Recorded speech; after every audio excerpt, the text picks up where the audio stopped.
Hi, I'm Joan Newcomb, and today's Mystic Minute is about money and values. So, do you know that what you spend your money on signifies your values, but also what you don't spend your money on signifies your values? So here's a little exercise, is to sit down with your laptop and go into your bank account and take a look at your expenditures for the previous 30 days.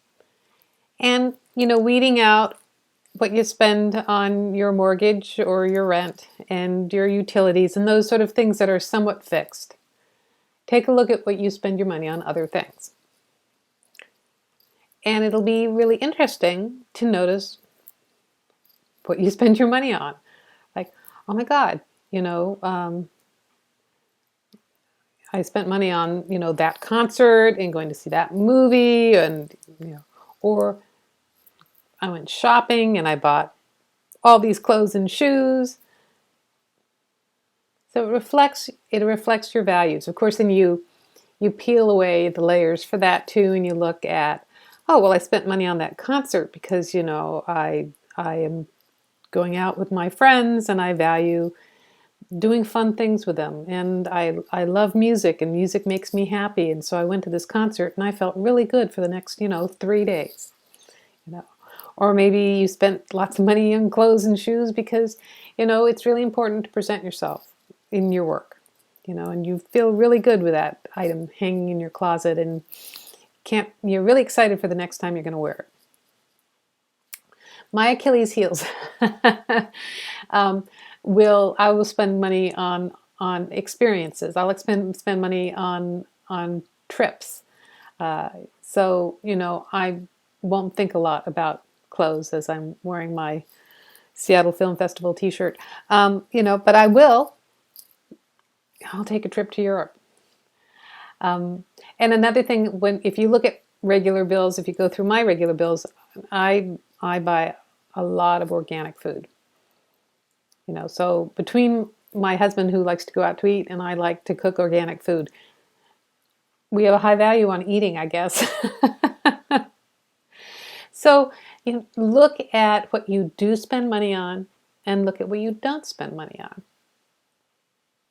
And yet I will notice for myself that I can be kind of a miser when it comes to paying for things. Even if they're things I really value, I want to get all the free stuff first.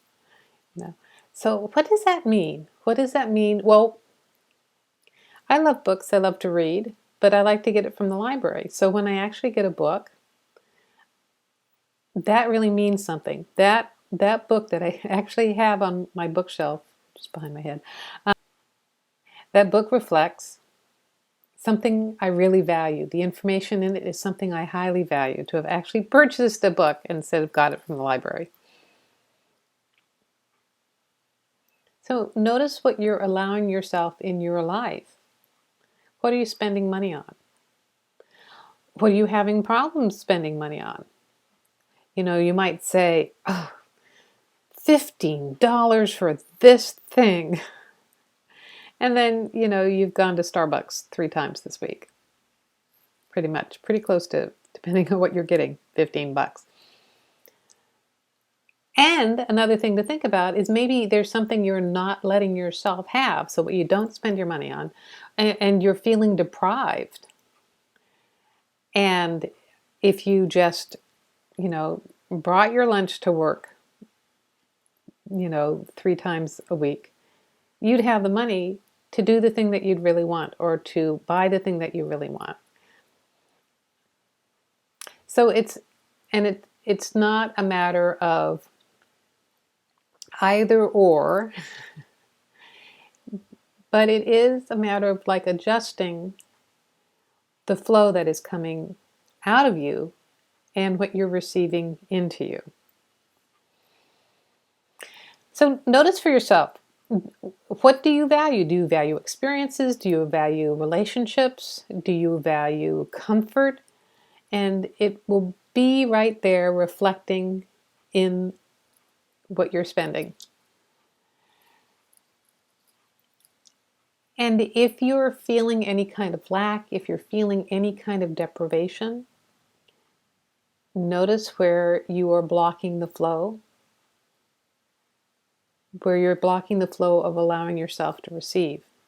And it may be that, the money is leaking out somewhere else. It leaks out when you're not paying attention. It leaks out when you're not clear about where it's coming in, where it's going out. And if you want to know more, my website is joan-newcomb.com. You can subscribe to my YouTube channel. You can also get this information delivered to your inbox, so sign up for my mailing list and get my weekly newsletter. And also, I have some courses coming up. Two topics I'm teaching are consciousness technologies, which is how to play with all this energy stuff, and also accessing unseen help. And accessing unseen help is connecting to invisible helpers to help create your reality. So more about that is below. It's at my website, joan-newcomb.com. And have a great time. See you in a couple days.